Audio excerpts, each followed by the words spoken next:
I believe you're in my seat." Dr. Elijah Montgomery looked up from his tablet, meeting the icy stare of a woman in an immaculate cream suit. He gestured to his boarding pass on the armrest. "2A, window seat," he replied calmly. His deep voice measured against the backdrop of first-class passengers settling in around them. The woman, blonde, mid-50s, with the practiced smile of someone accustomed to getting her way, narrowed her eyes. "There must be a mistake. I always sit in 2A on Monday morning flights." The cabin of Atlantic Airways Flight 387 from Chicago to San Francisco hummed with pre-takeoff energy. First class was nearly full, the morning sun streaming through small oval windows glinting off champagne flutes and polished tray tables. The scent of fresh coffee mingled with expensive perfume. Elijah wore dark jeans and a simple charcoal sweater over a crisp white shirt. No flashy brands, no obvious signals of wealth, just the quiet confidence of a man who knew his worth wasn't measured by logos. His only accessories were a sleek titanium watch and a slim wedding band. "I'm sorry, but I've had this reservation for weeks," Elijah said, his fingers absently brushing the edge of his tablet where the upcoming medical technology conference schedule glowed. Montgomery Health Innovation's new neural interface would be the centerpiece of his keynote address. A familiar knot formed in his stomach, the tightening he'd experienced countless times before. Outwardly, his expression remained neutral, but inwardly, exhaustion spread through him. Not again. Not today. The practiced internal discipline of compartmentalizing these moments kicked in automatically, a survival skill honed over decades. The woman's smile tightened. "Perhaps you misunderstood. I'm Victoria Blackwell. I'm in 2A every Monday. It's an arrangement." Before Elijah could respond, a flight attendant appeared, her Atlantic Airways uniform, perfectly pressed blonde hair pulled back in a tight bun that matched her tight smile. "Is there a problem here?" she asked, her gaze skimming past Elijah to land on Victoria. "Jennifer, thank goodness," Victoria said. "There seems to be a misunderstanding with my usual seat." Jennifer Wilson, her name tag gleaming against navy blue, nodded with immediate understanding. "Let me check on that for you, Ms. Blackwell." Only then did she turn to Elijah, her expression cooling several degrees. "Sir, may I see your boarding pass, please?" Elijah handed it over without comment, watching as Jennifer scrutinized it with unusual intensity, turning it over as if expecting to find some flaw. Around them, other first-class passengers watched with varying degrees of interest. A businessman in a tailored suit glanced up briefly, then returned to his newspaper. A younger woman across the aisle adjusted her glasses, her attention caught by the unfolding scene. "I need to verify this in our system," Jennifer said finally. "These digital passes sometimes have errors." The slight emphasis on the last word hung in the air, a subtle insinuation. "Of course," Elijah said. "Take your time." As Jennifer stepped away with his boarding pass, Victoria Blackwell remained standing in the aisle, her designer handbag clutched like a shield. Her eyes swept over Elijah, taking in his understated clothes, his close-cropped hair, the absence of obvious status markers. "First time in first class?" she asked with a thin smile. Elijah met her gaze without rising to the bait. "No, Miss Blackwell, it isn't." The morning sun caught the edge of his tablet as he turned it off, illuminating briefly the Montgomery Health Innovations logo, a stylized M with a pulse line running through it before the screen went dark. Inside, rage flared briefly like a struck match. How many more decades would he endure these moments? How many more times would he be forced to prove his right to exist in spaces like this? But he extinguished the feeling quickly, replacing it with the cool focus he needed. Every emotional reaction had to be calculated, controlled. He couldn't afford the luxury of natural response. Victoria shifted her weight, a flicker of something, perhaps uncertainty, crossing her face. "You know I wasn't always treated well when I started in pharmaceuticals. the old boys' club and all that. She said it almost defensively, as if offering an explanation for her behavior without quite apologizing. Elijah nodded once, acknowledging her comment without accepting the implicit comparison. The gulf between occasional sexism in corporate settings and the systemic racism he navigated daily was vast, but this wasn't the time or place for that conversation. "We all face obstacles," he said simply. Jennifer Wilson wove her way through the galley toward the crew area, Elijah's boarding pass held between perfectly manicured fingertips. 15 years as a flight attendant, 10 in first class, had honed her instincts. She knew the regulars, the VIPs, the ones who mattered to Atlantic Airways. Victoria Blackwell was one of them. "We've got a situation in 2A, she announced to the crew preparing the drink cart. "Ms. Blackwell's regular seat." Michael Turner looked up from counting mini champagne bottles. At 42, with salt and pepper hair and a precisely trimmed beard, he carried himself with the authority of his senior position. His gaze sharpened at Victoria's name. "The pharmaceutical executive. She brings in $500,000 in business class bookings for her company every year." He lowered his voice. "Who's in her seat?" Jennifer handed him the boarding pass. "Some guy. Casual clothes, no status markers I recognized." Michael's lips thinned as he examined the pass. "Dr. Elijah Montgomery," he read with a slight frown. "Never heard of him." "He doesn't look like a doctor," Jennifer commented, adjusting her uniform cuffs. "No medical bag, not dressed like any doctor I know." From the corner, Sophia Rodriguez glanced up from restocking napkins, her dark eyes curious. At 29, she was the newest addition to the first-class team, still learning the unwritten rules. "Maybe he's not that kind of doctor," she suggested. "Could be a PhD or something." Jennifer's expression made it clear what she thought of that possibility. "Either way, Ms. Blackwell is a Diamond Elite member. She's in 2A every Monday morning. The system did assign him that seat, though," Sophia pointed out, gesturing to the boarding pass. "Systems make mistakes," Michael said dismissively. "Atlantic Airways' success isn't built on blindly following computer errors. It's built on recognizing our most valuable customers." Thomas Parker entered from the main cabin, straightening his perfectly aligned tie. At 35, he was the most rule-oriented of the crew, a man who found comfort in procedures and hierarchy. "Boarding's almost complete," he reported. "What's the holdup with the passenger in 2A? "Seat assignment issue," Jennifer explained. "I need to relocate someone from Ms. Blackwell's usual spot." Thomas frowned. "Is it in the system wrong?" "Technically, it's assigned to him," Michael interjected, "but Ms. Blackwell always sits there." "Then we follow procedure," Thomas said automatically. "The assigned seat stands unless there's a documented exception in the passenger notes." Jennifer and Michael exchanged glances. "Victoria Blackwell brings in serious revenue," Jennifer said. "The Chicago to San Francisco Monday morning is practically her private flight." "And this guy, Dr. Montgomery, what's his status?" Thomas asked.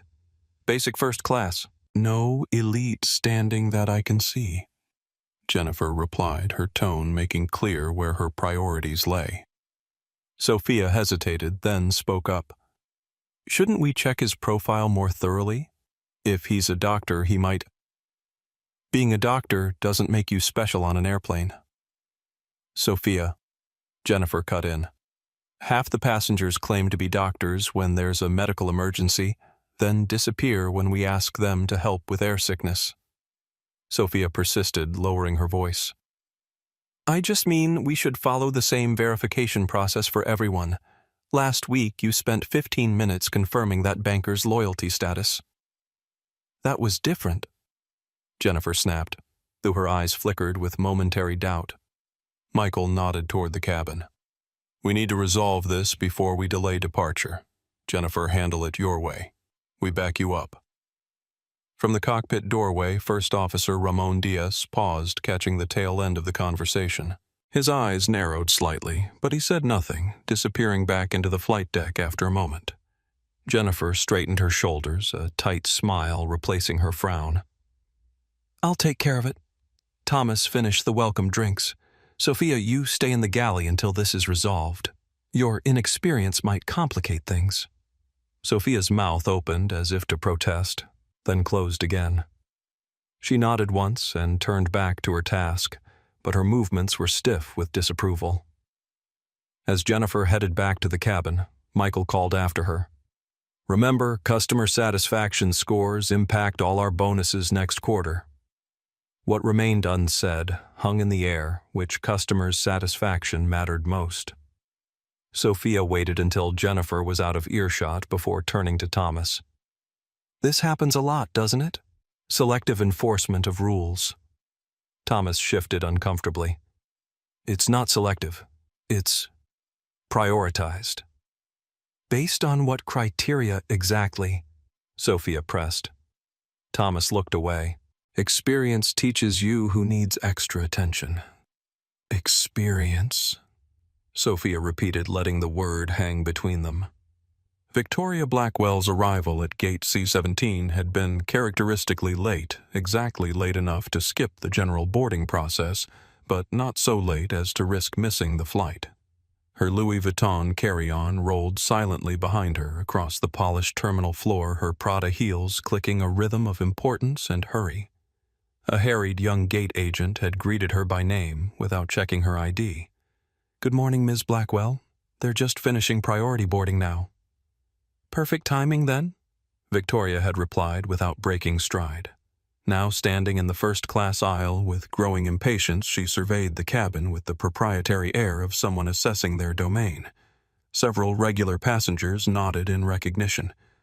A silver-haired man raised his tumbler of pre-flight bourbon in silent greeting. "This is ridiculous," Victoria muttered, checking her watch, a delicate Patek Philippe that probably cost more than most flight attendants made in a year. "I have calls starting the moment we land." When Jennifer returned, her expression had shifted to one of professional concern. "Ms. Blackwell, I'm so sorry for the inconvenience. There seems to be a booking error in our system." She turned to Elijah, her voice cooling perceptibly. "Sir, I'm afraid there's been a mistake with your seat assignment." Elijah looked up, his expression neutral. "What kind of mistake?" "Our system occasionally duplicates seat assignments during updates." Jennifer explained the lie, flowing smoothly. "Ms. Blackwell has standing arrangements for this seat. Perhaps you'd be more comfortable in 4C. It's also a very nice location." Elijah's gaze moved from Jennifer to Victoria, then back again. "My boarding pass clearly shows 2A. I specifically booked a window seat because I need to work without interruption." Victoria's perfectly lined lips tightened. "I'm sure whatever work you're doing can be managed from any seat," she said, her tone making clear her assessment of what kind of work he might be doing.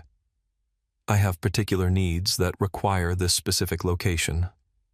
A flush of embarrassment and anger touched Elijah's cheeks, so brief that only someone watching closely would have noticed. He'd experienced this particular dance too many times before the assumptions, the subtle dismissals, the expectation that he would simply acquiesce. In his mind flashed a memory, a surgical conference in Boston, being asked to show his badge 3 times while his white colleagues walked past security unchallenged. The same coiled tension in his chest then, as now, the same careful modulation of his response. "I understand the importance of seat preferences," he said evenly. "But I booked this seat weeks ago for specific reasons. Perhaps Ms. Blackwell would be comfortable in 2B. It's currently empty." Victoria's eyebrows shot up as if he'd suggested she sit with the luggage. "That won't work. I need the window for privacy during business calls." Elijah gestured to his tablet. "As do I. I have a keynote address to finalize." Jennifer's smile became strained. "Sir, we at Atlantic Airways value all our passengers, but Ms. Blackwell is a long-standing Diamond Elite member with specific accommodations noted in our system." "I see," Elijah said quietly. "And my reservation doesn't merit the same consideration." "Of course it does," Jennifer said quickly, "which is why we're offering you an equivalent seat." From across the aisle, a woman with dark-rimmed glasses watched the exchange with growing interest. Alicia Fernandez, her leather laptop bag emblazoned with a tech company logo, frowned slightly as she observed. Victoria leaned closer to Jennifer, lowering her voice, but not enough to prevent nearby passengers from hearing. "This is exactly why I prefer the Monday morning flights. They used to be more exclusive." The implication hung in the air, sharp and ugly. Elijah remained still, his expression carefully composed. In his mind flashed memories of similar moments being asked for ID at hospital administration meetings, where his white colleagues walked in unchecked. The surprised looks when he introduced himself as the CEO rather than a staff member. The security guard who had followed him through a medical conference vendor hall just last month. "Ms. Blackwell," he said, finally, his voice low but firm. "I understand your preference, but I have no intention of moving from my assigned seat." Jennifer's eyes widened slightly at his refusal. She hadn't expected resistance. Most passengers, when faced with her authority and Victoria's status, yielded quickly. "Sir," she said, her tone hardening, "perhaps we should speak privately about this matter." "There's nothing private about this situation," Elijah replied. "I have a valid boarding pass for this seat. Unless you can show me documentation proving otherwise, I'll remain where I am." Thomas appeared with the drink cart, his expression tightening as he assessed the situation. "Is there an issue with seating?" he asked Jennifer, though his eyes never left Elijah.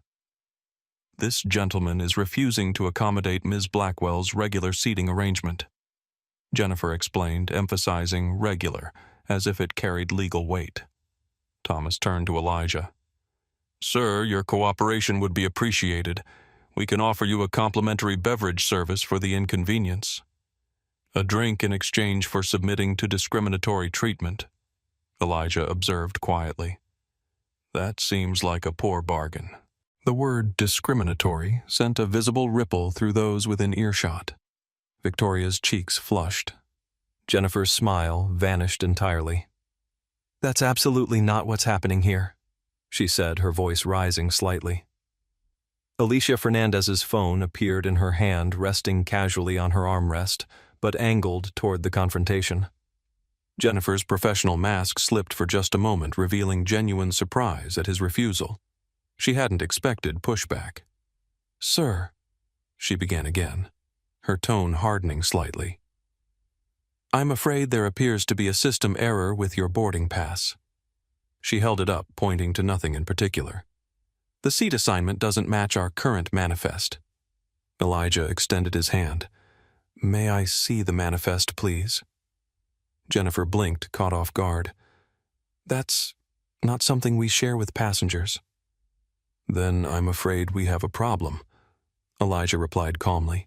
"Because without evidence of an error, I have no reason to vacate my assigned seat." Victoria's patience visibly thinned. "This is absurd," she hissed to Jennifer. "I have been in 2A every Monday morning for the past 2 years. Check my passenger profile." Several nearby passengers were now openly watching the confrontation. The silver-haired man with the bourbon had set his drink down. A young couple in matching business attire whispered to each other. Jennifer lowered her voice. "Sir, perhaps we could discuss this in the galley. We are delaying departure." "There's nothing to discuss," Elijah responded, his voice remaining level. "I'm in my assigned seat with a valid boarding pass."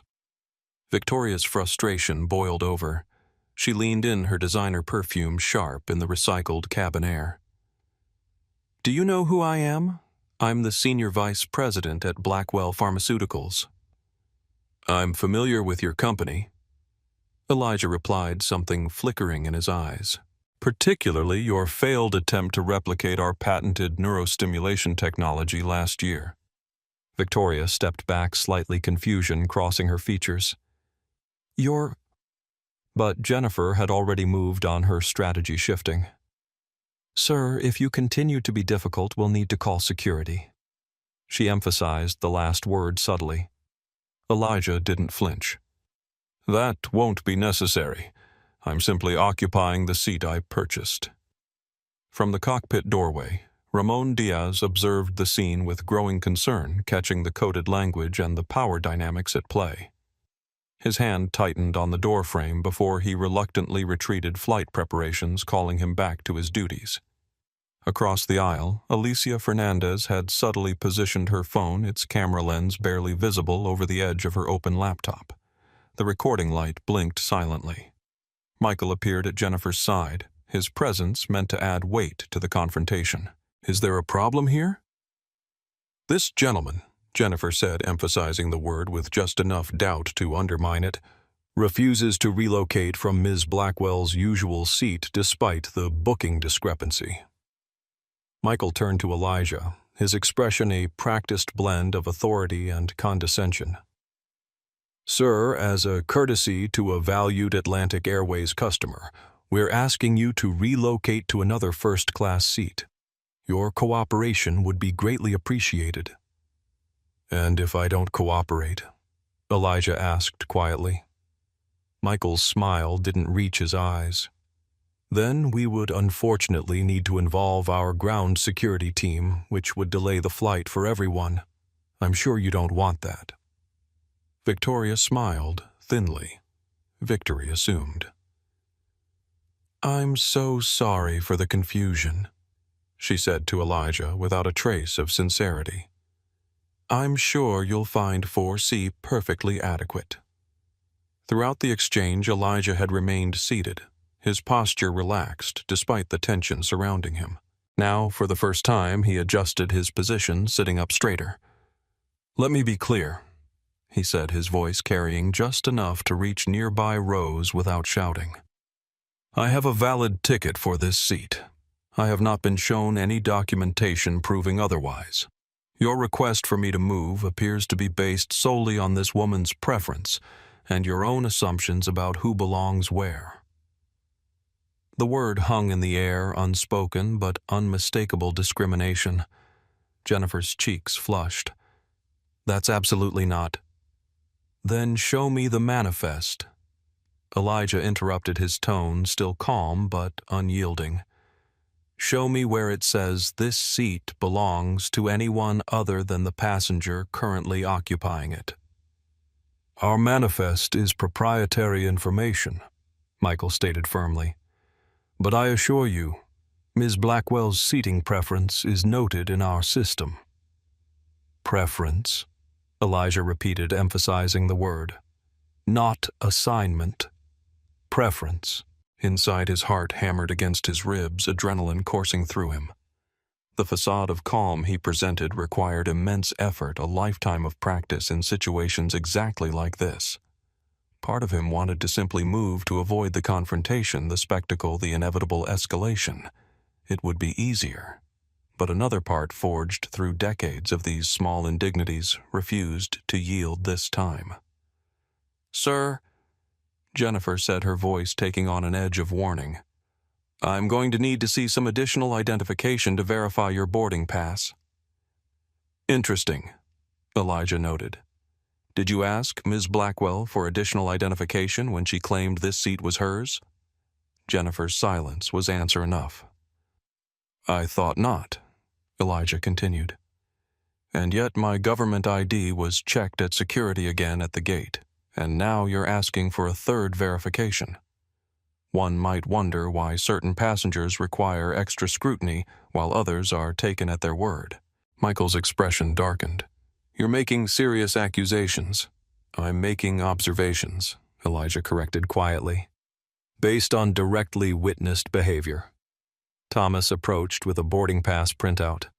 "I've checked the system again. The seat is technically assigned to Dr. Montgomery, but there's a VIP note on Ms. Blackwell's profile about her seating preference." Victoria seized on this.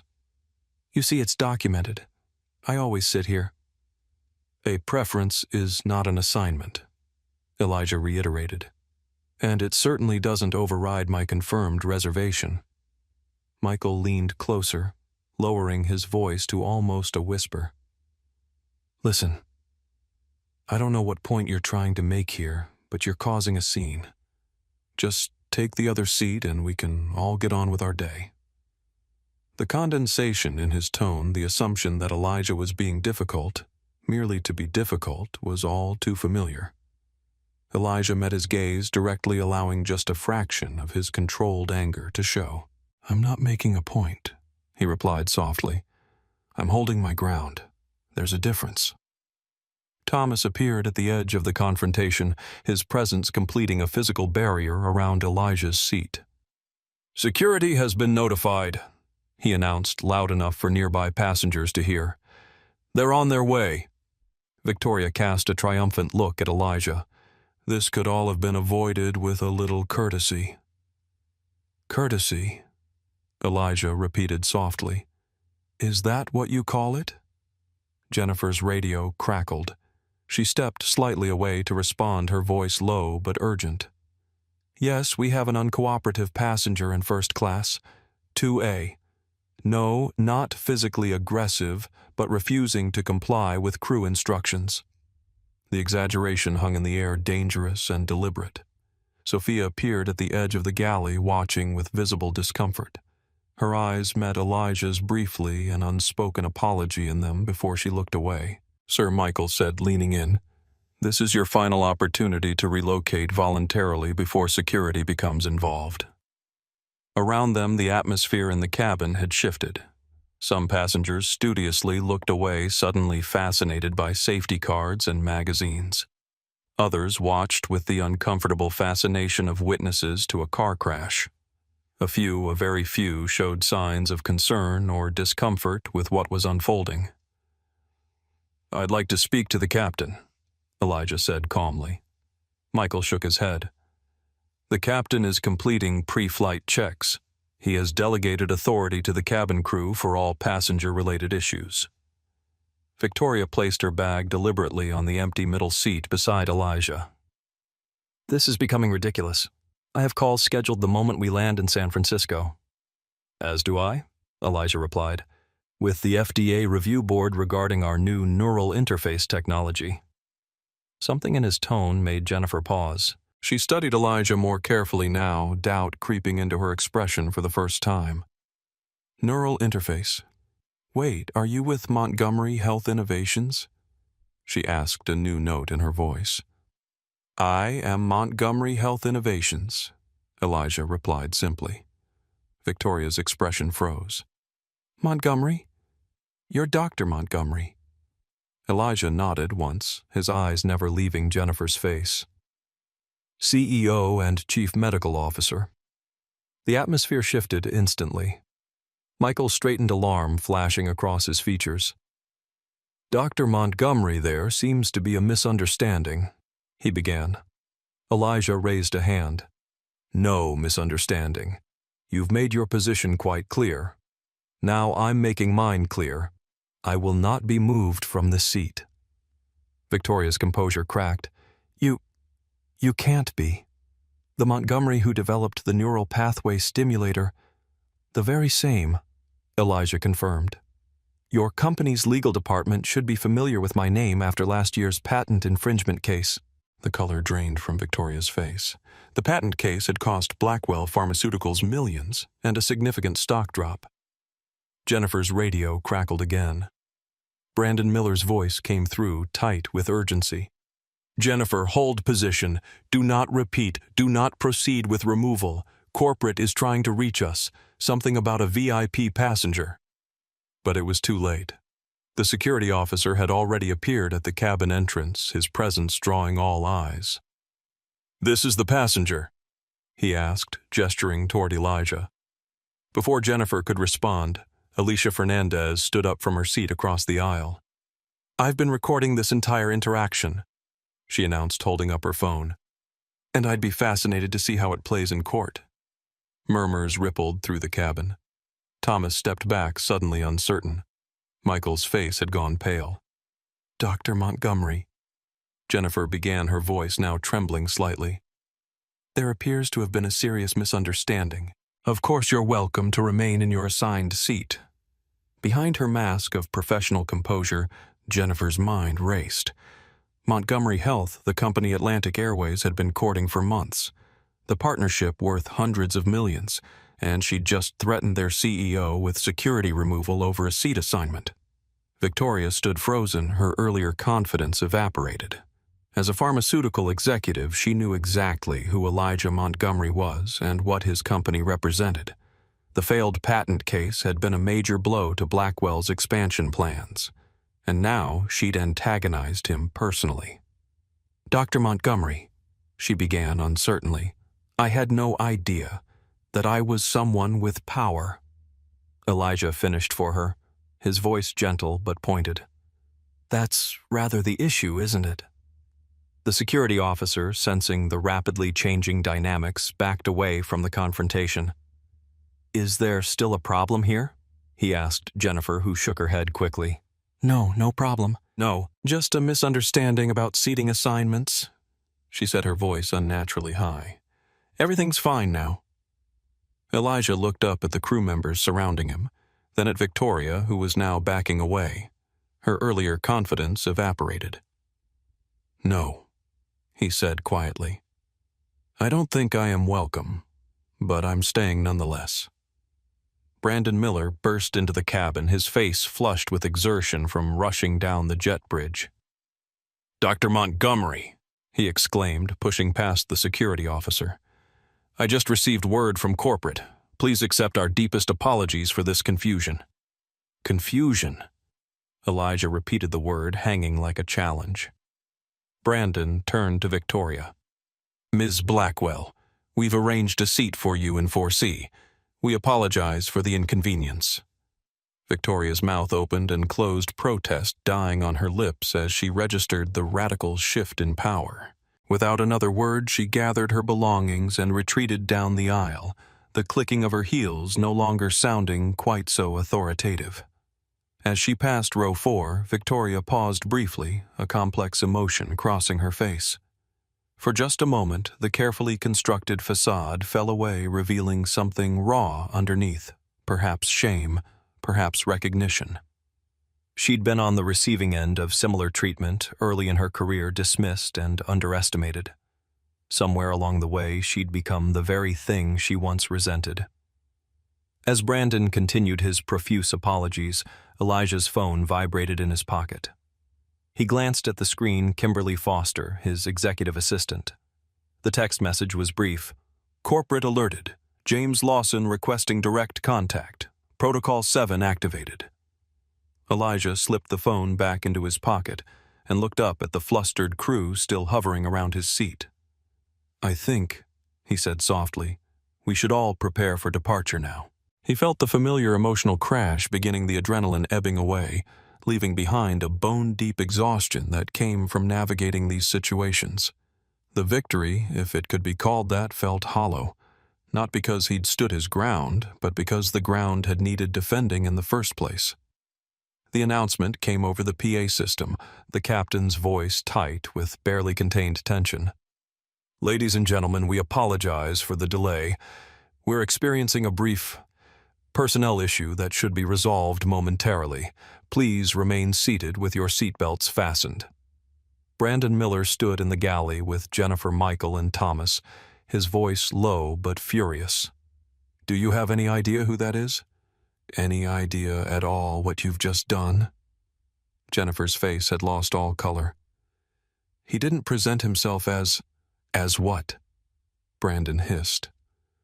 "As someone worthy of basic respect. James Lawson himself just called me. The James Lawson, Chief Operations Officer of Atlantic Airways." Michael swallowed. "We were just following protocol for seat reassignment disputes." "Protocol?" Brandon's laugh was brittle.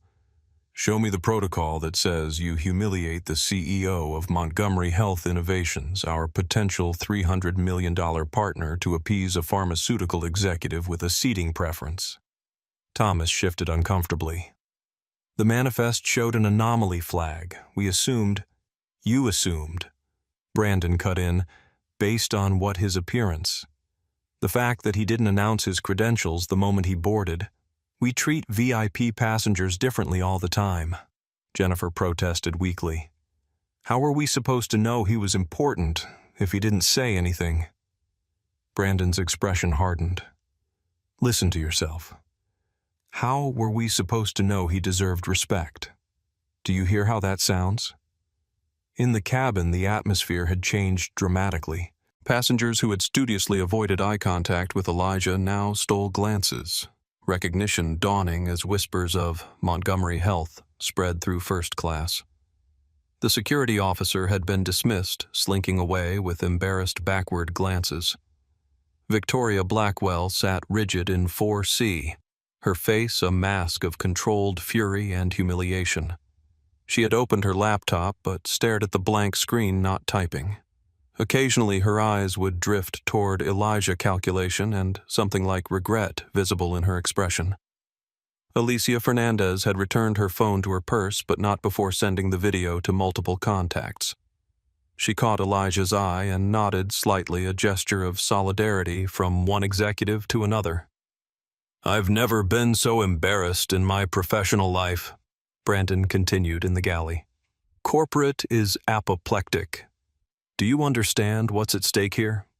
Montgomery Health is finalizing a contract for executive medical services across our entire fleet. $300 million minimum." Jennifer's hands trembled slightly as she arranged glasses on a tray. "We had no way of knowing." "You had every way of knowing," Brandon countered. His name was on the manifest. A simple check of our partner database would have flagged him as a VIP. Instead, you threatened to have him removed based on... What exactly? None of the crew members answered, the unspoken truth hanging heavy between them. In his seat, Elijah sat perfectly still, his tablet open but untouched. His mind wasn't on the presentation he'd been reviewing, but on similar moments throughout his career. The security guard who had followed him through his own hospital. The nurse who had asked for his credentials while his white colleagues walked unchallenged. The patient who had refused treatment from that doctor until learning he was the foremost expert in neurosurgery on the East Coast. Each incident had been explained away, a misunderstanding, a protocol, a mistake. Never the simpler, uglier truth. His phone vibrated again. Another message from Kimberly.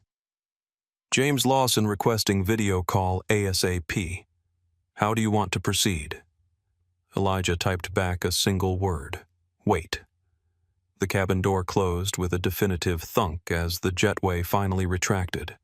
The standard pre-flight announcements began, Jennifer's voice noticeably absent as Sophia handled the safety demonstration, her eyes carefully avoiding 2A. Michael approached Elijah's seat, a glass of champagne in hand, his smile strained to breaking. "Dr. Montgomery, with our compliments. Can I get you anything else before takeoff? Perhaps a different meal selection. Our chef has prepared several options not on the standard menu." The obsequiousness was almost worse than the earlier contempt. Elijah shook his head. "No, thank you." "Dr. Montgomery?" Michael persisted, lowering his voice. "I want to personally apologize for the misunderstanding earlier. If there's anything at all we can do to make your flight more comfortable..." "You can stop hovering over my seat," Elijah replied quietly, "and perhaps extend the same courtesy to all your passengers regardless of who you think they might be." Michael retreated chastened. From the row behind, a soft voice spoke up. "They do this all the time, you know." Elijah turned to find an elderly black woman watching him with knowing eyes. "I fly this route twice a month," she continued. "Different rules for different folks, if you catch my meaning. Never saw them quite so blatant about it, though."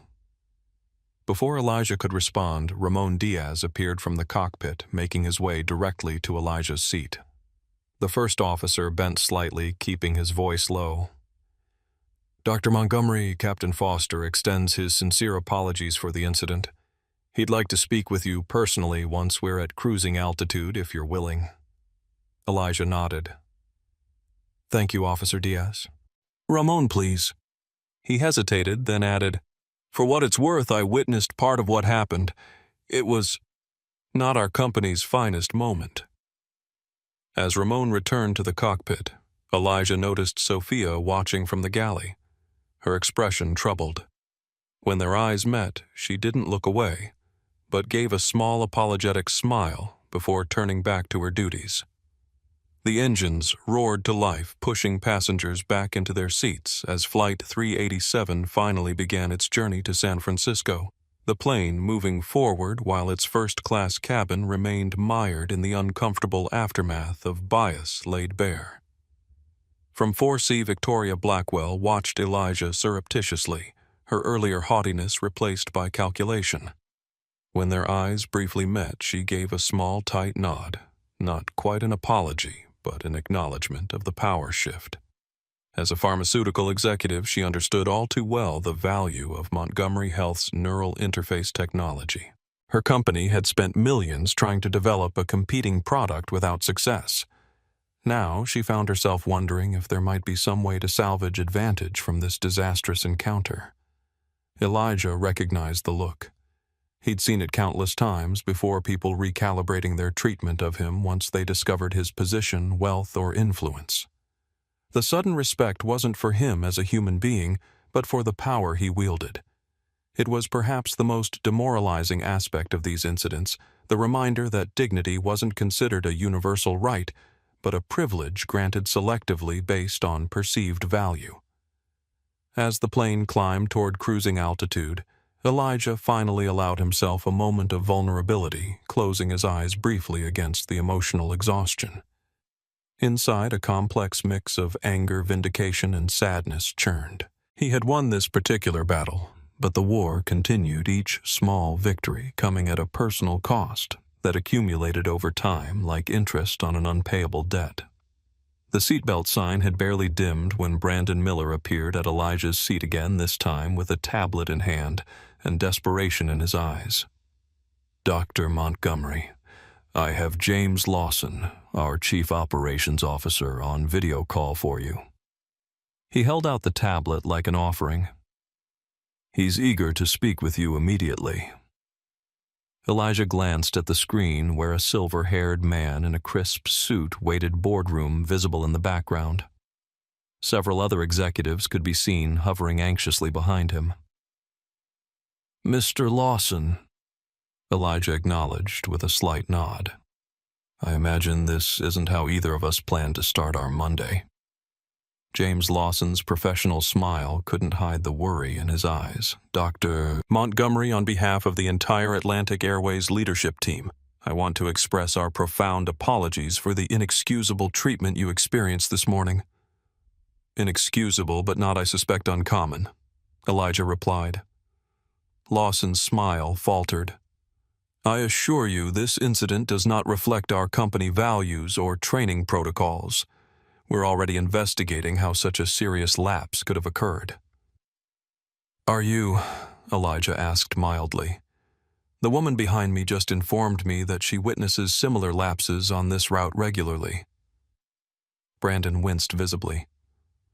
On screen, Lawson's expression tightened. "That is deeply concerning and something we'll address immediately," Lawson said. "Dr. Montgomery, I'd like to offer you our most sincere—" "Mr. Lawson," Elijah interrupted gently, "I'm sure you're prepared to offer upgrades, miles, or other compensations. I'm not interested in any of them." Lawson blinked momentarily, derailed. "Then what can we do to make this right?" "That," Elijah said, "is a more complicated question and not one I'm prepared to discuss via tablet in the middle of a crowded cabin." "Of course." Lawson recovered quickly. "Perhaps we could arrange a meeting in San Francisco. I can have our West Coast executives meet your flight." "I'll consider it," Elijah replied. "For now, I'd like to return to preparing for my conference keynote." Brandon hovered uncertainly as Elijah handed back the tablet. "Dr. Montgomery, is there anything at all we can do for you during the flight?" Elijah considered for a moment. "Yes. I'd like the crew who were involved in the incident to keep their distance unless absolutely necessary for safety procedures." "Absolutely," Brandon assured him. "I'll personally oversee your service for the remainder of the flight." As Brandon retreated to relay these instructions, Elijah finally allowed himself a moment of reflection.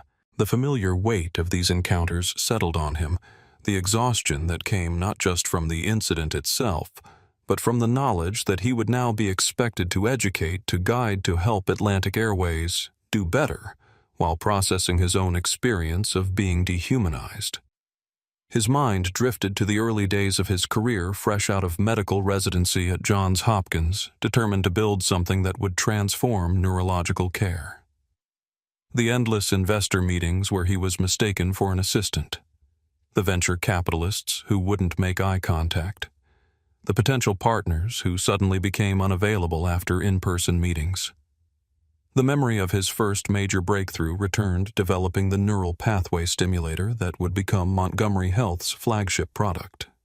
He had been working 18-hour days in a converted warehouse laboratory, subsisting on coffee and determination. When the prototype finally showed positive results in early trials, he'd called Layla at 3 a.m, both of them crying with relief and vindication. That same day, he'd been stopped by security while trying to enter his own lab building despite wearing his ID badge. The contrast between professional triumph and personal humiliation had been stark, a pattern that would repeat throughout his career. Elijah had built Montgomery Health Innovations, despite these obstacles, turning it from a small medical device startup into a billion-dollar leader in neurostimulation technology. Each success had come with the naive hope that the next door would open more easily, that his credentials would eventually speak louder than his appearance. Yet here he was, 20 years into a groundbreaking career, still being asked to move to the back. His phone vibrated with a message from his wife, Dr. Layla Montgomery. "How's the flight ready for the keynote?" Elijah hesitated, then typed, "Delay at boarding. Tell you about it tonight. Love you." Some burdens he didn't need to share immediately. Layla carried enough of her own as a black woman in neuroscience research. Across the aisle, Alicia Fernandez was typing rapidly on her laptop. She caught his questioning glance and leaned slightly closer. "I'm an employment discrimination attorney," she explained quietly. "Semi-retired now, working in tech, but old habits die hard. What happened to you was textbook." "I'm aware," Elijah replied with a wry smile. "The video is secured in my cloud storage," she added. "Just so you know, no pressure about what you do with it, but it's there if you need it." "Thank you," Elijah said sincerely. "May I ask why you started recording?" Alicia's expression turned serious. "I recognized the pattern. Last month I watched them do something similar to an elderly Asian couple. Not as aggressive, but the same underlying message, you don't belong here. I complained afterward, but got nowhere. So this time I came prepared." Her words confirmed what he'd suspected. This wasn't an isolated incident, but a pattern of behavior normalized within the company culture and invisible to those who never experienced it. As the captain's voice came over the intercom, "Ladies and gentlemen, this is Captain Foster. We've reached our cruising altitude of 35,000 feet. I'd like to personally apologize for our delayed departure and assure you we'll make up time en route to San Francisco. Flight attendants are now free to begin service." The first-class cabin hummed with subdued conversation, the incident having shifted the normally relaxed atmosphere. Victoria Blackwell remained isolated in 4C, her earlier supporters now keeping a careful distance. In the galley, Jennifer, Michael, and Thomas huddled together, their faces drawn as Brandon delivered Elijah's request. Sophia stood slightly apart, her expression thoughtful as she watched the dynamics unfold. The flight had hours yet to go, but something fundamental had already changed, and everyone on board knew it. 40 minutes into the flight, as the meal service concluded, Elijah's phone lit up with a call from Kimberly Foster. He glanced toward the flight attendants, none of whom seemed inclined to enforce the usual restrictions on phone use after what had transpired. "Kim," he answered quietly, "I take it you've been busy this morning." "That's putting it mildly," his executive assistant replied. "James Lawson has called 3 times, their legal team twice, and their VP of Customer Experience is practically camping in my inbox." Elijah sighed. "Protocol 7 in full effect, I see." "The moment you texted the code," Kimberly confirmed. "What happened, Elijah? All I got was a garbled account about seating and security being called. Keeping his voice low, Elijah recounted the incident, the assumed error Victoria Blackwell's entitlement, the escalating threats all culminating in security being summoned to remove him from his rightful seat. Jesus, Kimberly muttered when he finished. And this was before they knew who you were. That's rather the point of Protocol 7, Elijah reminded her. Documenting what happens when they don't know. Protocol 7 had emerged from necessity 3 years earlier after a particularly humiliating experience at a luxury hotel in Boston. Elijah had been denied access to the executive lounge where he was scheduled to meet investors detained by security, despite showing his ID and reservation confirmation. Only when the investors arrived and vouched for him was he released with a casual apology that did nothing to address the underlying assumptions. That night, Elijah and Layla had developed the system, a coded alert that activated a multi-step process. Kimberly would document the incident in real time, gather information on company policies and leadership, and prepare for corporate accountability without Elijah having to immediately identify himself as CEO. Legal would be placed on standby. Witnesses would be contacted. And most importantly, the incident would be formally recorded, not allowed to vanish into the ether of misunderstandings that never appeared in official records. It allowed truth to emerge before damage control could bury it. The Atlantic Airways contract, Kimberly said hesitantly. The board was expecting signatures this week. I'm aware. $300 million, Elijah. The biggest corporate wellness partnership in our history. Also aware, he replied, his voice steady. Have Dr. Chen prep the alternative proposals we discussed with United and Delta. We may need them. The silence on the other end spoke volumes. Finally, Kimberly asked, What do you need from me now? Alert Layla. She'll want to join any formal response meetings. Have legal review the anti-discrimination clauses in our draft contract with Atlantic. And tell James Lawson I'll meet with him and whoever else they're sending, but only after my keynote tomorrow. I won't let this derail the conference presentation. Done, Kimberly said. And Elijah, I'm sorry this happened.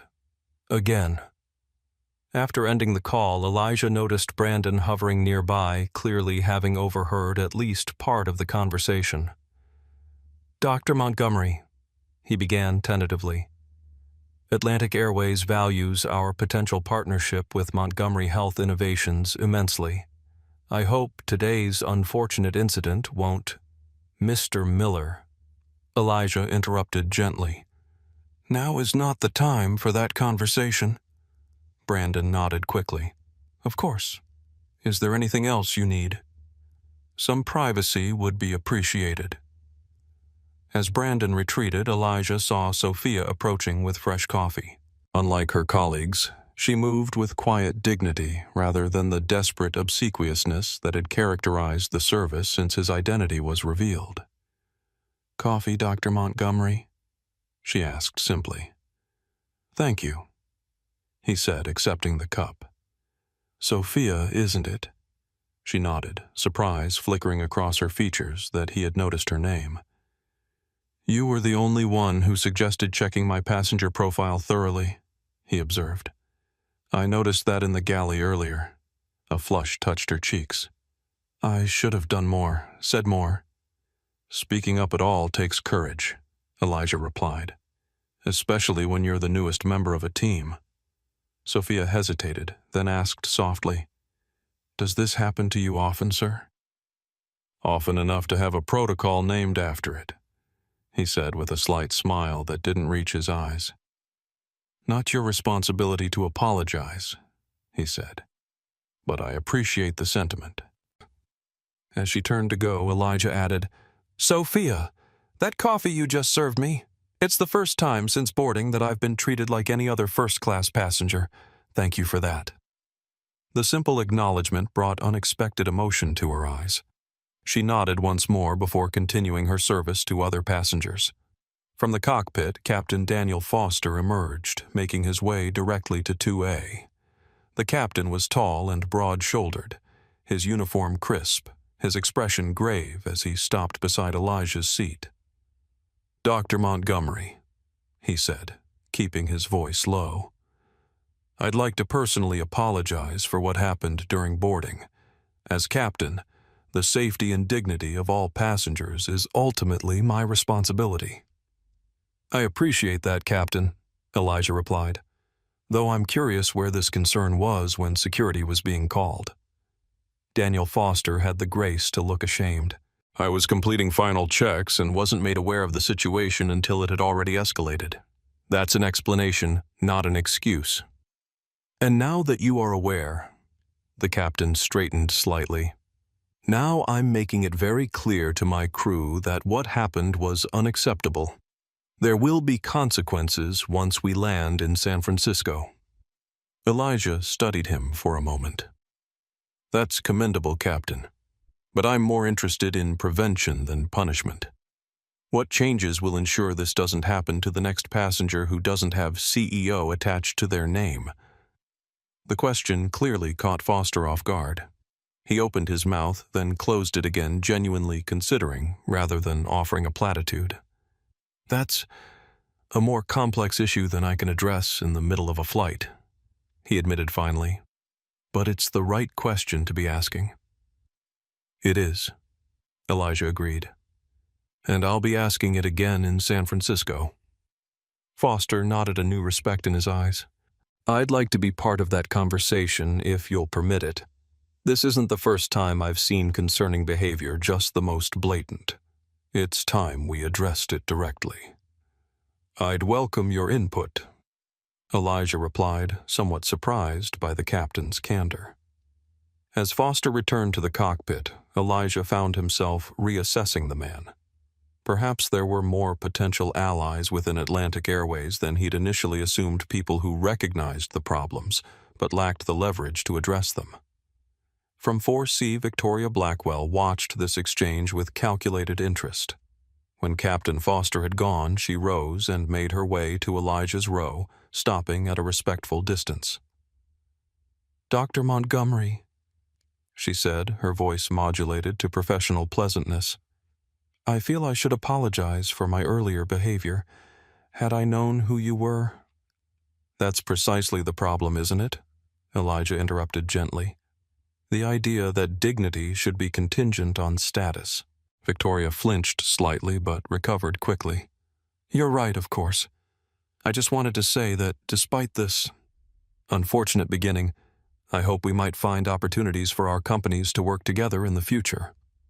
Blackwell Pharmaceuticals has great respect for your innovations in neurostimulation technology. Enough respect to attempt to circumvent our patents last year?"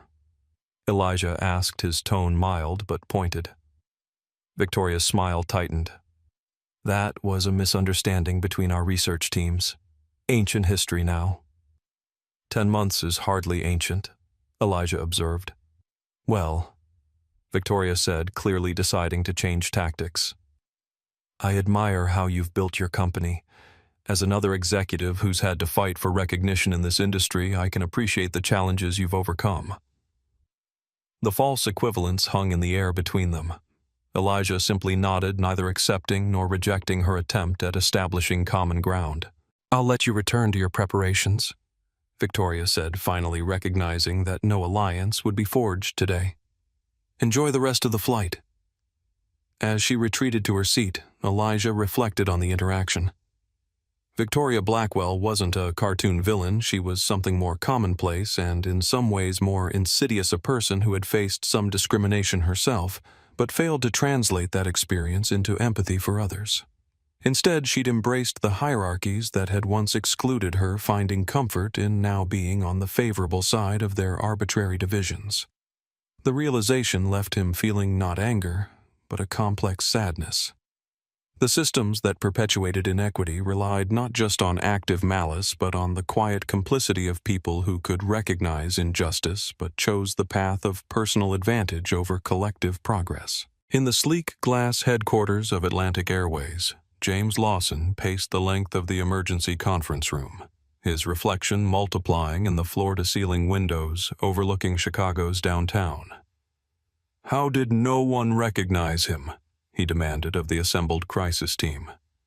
Dr. Montgomery is one of the most influential medical technology innovators in the country. Elena Vasquez, VP of Customer Experience, tapped her tablet with growing frustration. His profile was flagged in our system, James. VIP status partnership pending notation everything. Someone would have had to deliberately ignore multiple alerts. Or make assumptions that overrode their training, added Richard Bennett, the CEO who had been patched in via video conference. At 59, Bennett had guided Atlantic Airways through 2 decades of growth, but the tightness around his eyes revealed his understanding of just how serious this situation was. "The contract," he said, his voice level but concerned. "What's the status?" Legal counsel Sarah Winters shuffled her papers. "We're 3 days from signing a $300 million 5-year agreement for Montgomery Health Innovations to provide executive medical services across our entire fleet. Their proprietary neurostimulation technology for anxiety and jet lag is exclusive. No other airline will have access for at least 3 years." "And now," Bennett pressed. "Now," James Lawson interjected, "we have to assume the worst. Dr. Montgomery was directly discriminated against by our staff, threatened with removal from his rightful seat, humiliated in front of other passengers, all while being a black man who just happens to run the company we're desperately trying to partner with." Elena's phone buzzed. She glanced at it, her expression growing even more troubled. "It's worse than we thought. Someone on the flight recorded the incident. It's already circulating in private channels. My team just flagged it." "Show me," Bennett demanded. Bennett. Elena connected her phone to the room's display system. The video began playing Alicia Fernandez's recording capturing Jennifer's dismissive tone, Michael's thinly veiled threats, Victoria's entitled comments, and security being called. Most damning was the immediate change in treatment once Elijah's identity was revealed. When it ended, silence filled the conference room. "That," Bennett said finally, "is indefensible. The pattern of behavior suggests this wasn't an isolated incident." Sarah noted her legal mind already calculating liability.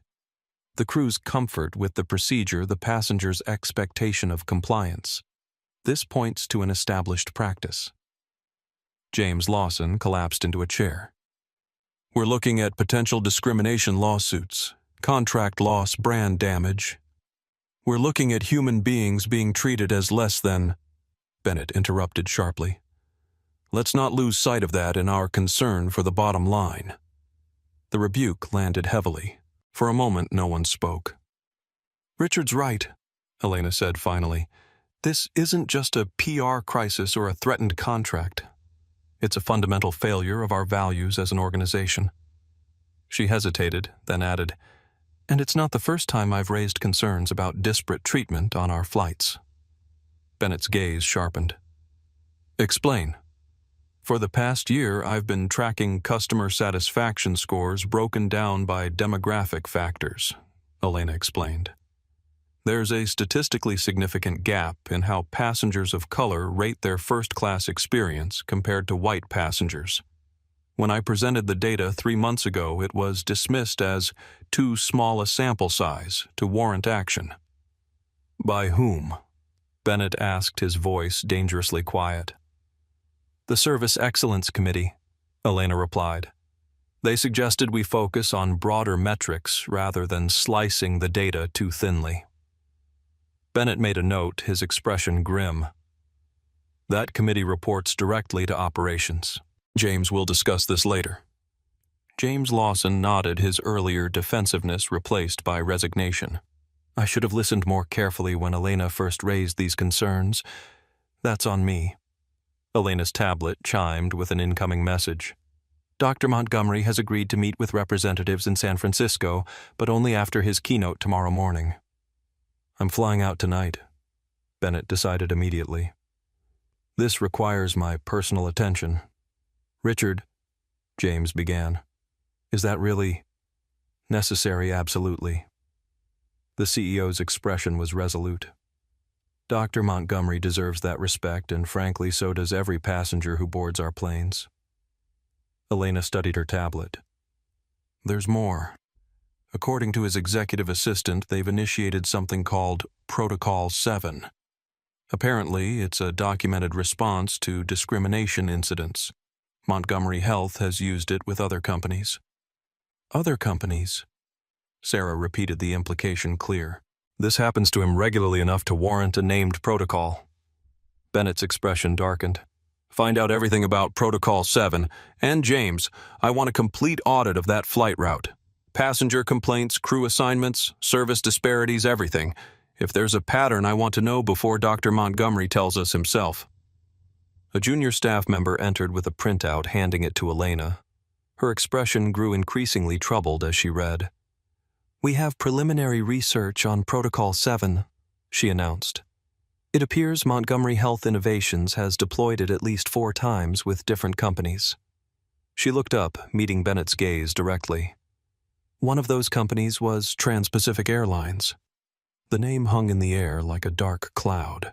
Trans-Pacific had been Atlantic's chief competitor until a discrimination lawsuit had triggered investigations that revealed pervasive problems throughout their operation. The resulting public relations disaster and financial penalties had led to bankruptcy and acquisition. What happened? Bennett asked quietly. According to our sources, Elena continued, Dr. Montgomery experienced discriminatory treatment on a Trans-Pacific flight 2 years ago. He activated Protocol 7, which involves documentation, legal preparation, and corporate accountability demands. When Trans-Pacific dismissed his concerns as an isolated incident, Montgomery Health provided evidence of pattern and practice that helped support a class action lawsuit. Sarah Winters paled visibly. And the other companies that faced Protocol 7. One canceled partnership negotiations entirely. One implemented major policy changes and is now considered an industry leader in equitable service.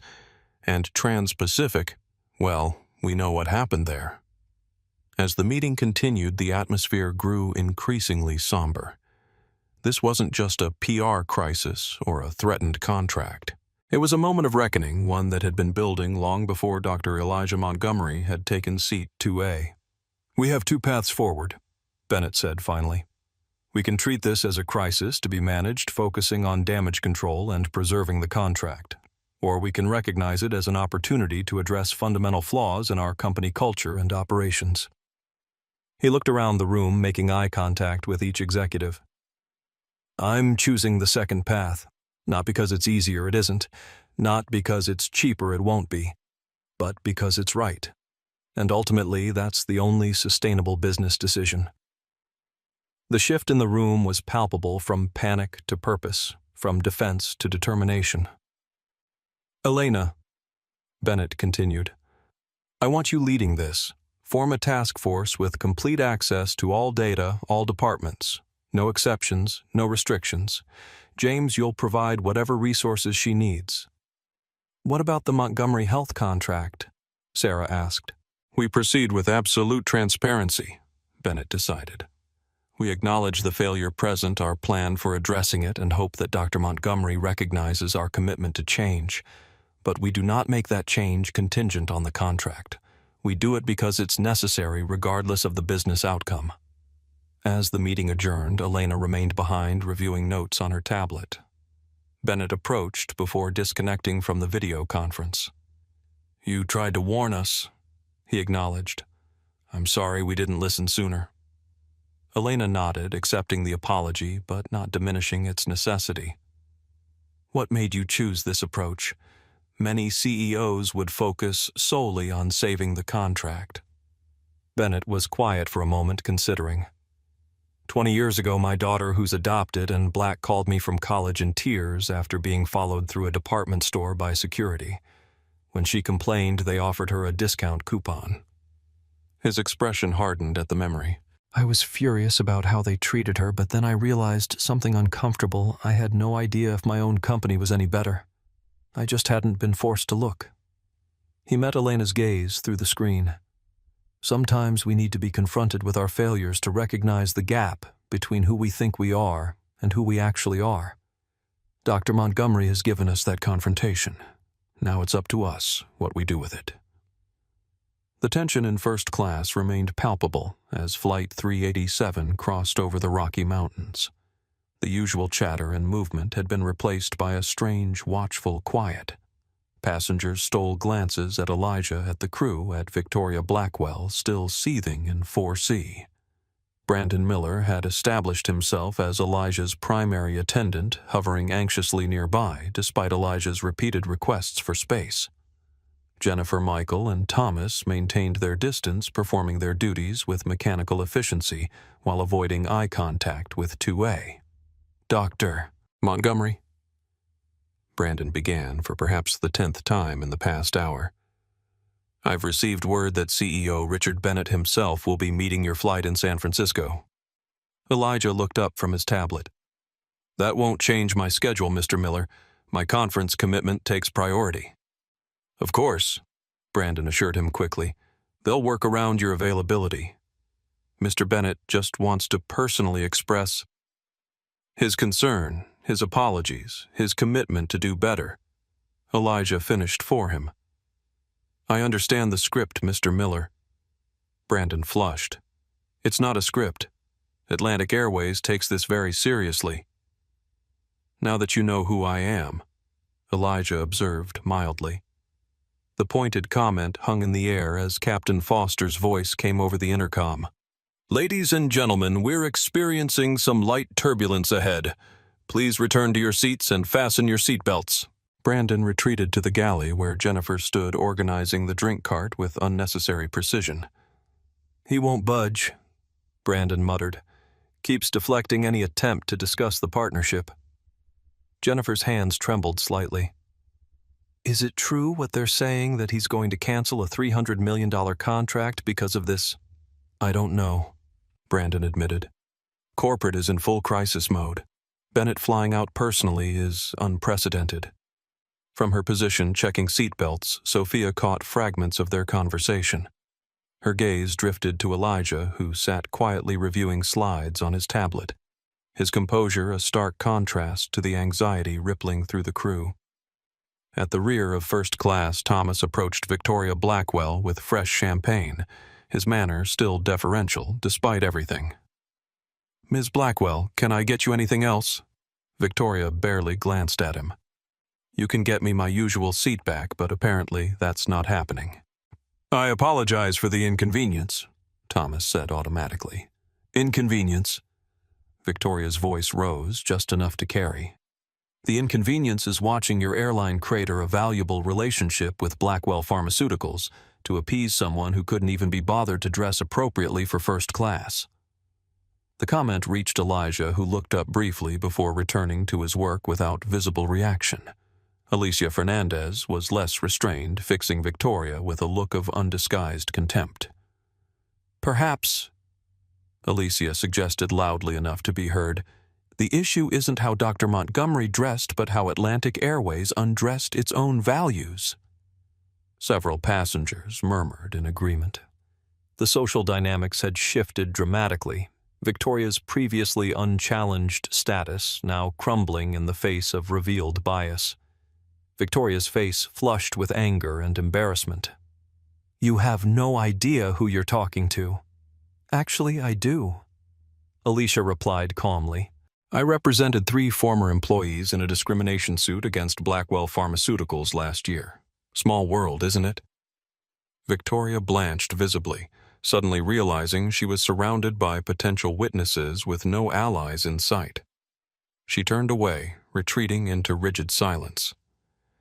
As the turbulence increased, Sophia made her way through the cabin, checking seatbelts. When she reached Elijah, she spoke quietly. "They're scared, you know, not just for their jobs, but because they're finally seeing themselves clearly. It's uncomfortable to confront who you really are versus who you thought you were." Elijah looked up, surprised by her insight. "That discomfort is where growth begins, if they choose it. Some will, some won't." Sophia acknowledged. She hesitated, then added, "For what it's worth, I've been documenting similar incidents for months. Small things mostly. Comments, service differences, selective rule enforcement. Nothing as blatant as today, but a pattern." And you've reported these observations. Tried to, she confirmed. They get dismissed as me being oversensitive or not understanding how things work yet. Elijah studied her. That must be frustrating. It's why I wanted this position, Sophia explained. Can't change things from the outside. The plane jolted sharply, ending their conversation as Sophia continued her safety checks. Brandon reappeared, clutching his tablet like a shield. Dr. Montgomery, I've just received an urgent message from James Lawson. They'd like to arrange a video call before we land if possible. No, Elijah said simply. Brandon blinked. I'm sorry. No, Elijah repeated. I've already explained that I'll meet with Atlantic Airways representatives after my keynote tomorrow. Not before, not during this flight, not immediately upon landing. But Sir Mr. Bennett is personally flying into... Mr. Miller, Elijah interrupted gently. Has it occurred to you that constantly pressuring me to accommodate Atlantic Airways' timeline, rather than respecting my clearly stated boundaries, is continuing the very pattern of behavior I experienced earlier? Brandon's mouth opened and closed, the realization visibly dawning. I didn't see it that way. Few do, Elijah replied. That's rather the point. From across the aisle, Alicia caught Elijah's eye and gave him a subtle thumbs up, her approval of his boundary setting clear. Several other passengers who had been listening nodded in quiet agreement. The tide had turned completely. Where hours before Elijah had been isolated and pressured, now it was the crew and Victoria who found themselves increasingly ostracized, a microcosm of accountability playing out at 35,000 feet. As Brandon retreated once more, Elijah's phone vibrated with a text from Layla. Kim told me what happened. You okay? This time he responded more honestly. Tired. These incidents take more out of me each time. Her reply came quickly. I'm sorry. You shouldn't have to keep fighting these battles. Someone has to, he texted back. After a moment, Layla responded. True, but sometimes I wish it didn't always have to be us. Love you. Call when you land. Elijah put his phone away, a familiar heaviness settling in his chest. Layla understood the toll these confrontations took, the way each one chipped away at his reserves of patience and hope. They'd had many late-night conversations about whether continuing to fight these battles was worth the personal cost. The answer was always yes, but the question grew more difficult with each new incident. Is it worth it? Alicia asked quietly from across the aisle as if reading his thoughts. Holding the line when you could just take the easier path. Elijah considered the question seriously. Some days I wonder. But then I think about what happens if we all stop holding that line, if we all decide it's too exhausting to demand basic dignity. Alicia nodded. The path of least resistance is how we end up with calcified injustice that seems impossible to change. Exactly, Elijah agreed. So we keep pushing back even when we're tired, especially when we're tired. The plane continued westward, carrying its cargo of uncomfortable truths toward a destination that had become far more significant than a simple arrival point. For everyone on board Flight 387 had become a journey not just across geography, but across the more challenging terrain of confronting deeply embedded biases and the systems that sustained them. As Flight 387 began its initial descent into San Francisco airspace, the power dynamics in first class had undergone a seismic shift. Jennifer Michael and Thomas moved through their service duties like automatons, their earlier confidence replaced by awkward hesitancy. Brandon had finally stopped hovering, retreating to anxious consultations with the ground team via text. Victoria Blackwell had fallen into stony silence. Her laptop closed, her gaze fixed on the window beside her unwanted seat. Sophia alone maintained her professionalism without the desperate obsequiousness that had characterized the other's behavior. She moved through the cabin with quiet efficiency, treating all passengers, Elijah included, with the same respectful attention. When the seatbelt sign illuminated for final approach, Captain Foster's voice came over the intercom once more. Ladies and gentlemen, we're beginning our descent into San Francisco International Airport. Local time is 11:23 a.m. and weather is clear with temperatures around 68 degrees. On behalf of Atlantic Airways, I want to thank you for your patience during today's unusual circumstances." The hesitation in his voice was slight but noticeable. "I've been informed that some of you may have witnessed an incident during boarding that did not reflect the values Atlantic Airways strives to uphold. As captain of this aircraft, I take full responsibility for the conduct of my crew and the experience of all passengers. I can assure you appropriate actions are being taken." The unprecedented announcement sent a ripple through the cabin. Jennifer froze in the middle of collecting glasses, her face pale. Michael's jaw tightened visibly. From the back, Thomas watched with growing alarm. Foster continued. "Representatives from Atlantic Airways leadership will be meeting the flight, and we appreciate your discretion regarding what you may have witnessed. Thank you for choosing Atlantic Airways. We'll be on the ground shortly." As the announcement ended, Sophia passed by Elijah's seat and murmured, "That wasn't in the script." "No," Elijah agreed quietly. "I suspect we've moved beyond scripts at this point." His phone vibrated with a message from Kimberly. "Atlantic Airways CEO Bennett confirmed at SFO awaiting your arrival. Montgomery Health legal team standing by. Media already gathering at terminal based on social media reports from the flight. How do you want to handle this?" Before Elijah could respond, Brandon approached once more, his expression now openly fearful. "Dr. Montgomery, I need to inform you that there's considerable media interest in what occurred during boarding. Corporate Communications is asking how you'd prefer to exit the aircraft. They can arrange a private escort through—" "I'll exit normally," Elijah interrupted calmly. "Through the same door as everyone else." Brandon nodded quickly. "Of course. And regarding the media—" "I have no comment at this time," Elijah replied. "My focus is on tomorrow's conference presentation." "Thank you," Brandon said, relief evident in his voice. "That's helpful." As Brandon turned to relay this information, Alicia leaned across the aisle. "Smart move," she commented. "Let them stew in uncertainty rather than giving them a statement to prepare counterpoints for." Elijah smiled slightly. "This isn't my first experience with this particular conversation." "I gathered that from your Protocol 7 reference earlier," Alicia said. "Care to elaborate?" "A system my wife and I developed after the third or fourth time this happened," Elijah explained. "Document everything, secure witness accounts, contact corporate leadership directly, rather than letting incidents get buried in customer service channels, and most importantly, don't immediately identify yourself. To see how you're treated when they don't know you're powerful." Alicia nodded in understanding. "Clever, and depressing that it's necessary." "Necessity is the mother of invention," Elijah replied with a wry smile. "Or in this case, protocols." The plane banked gently, revealing the San Francisco Bay glittering below. In the galley, the crew huddled together, their conversation just audible to nearby passengers. "What do you think appropriate actions means?"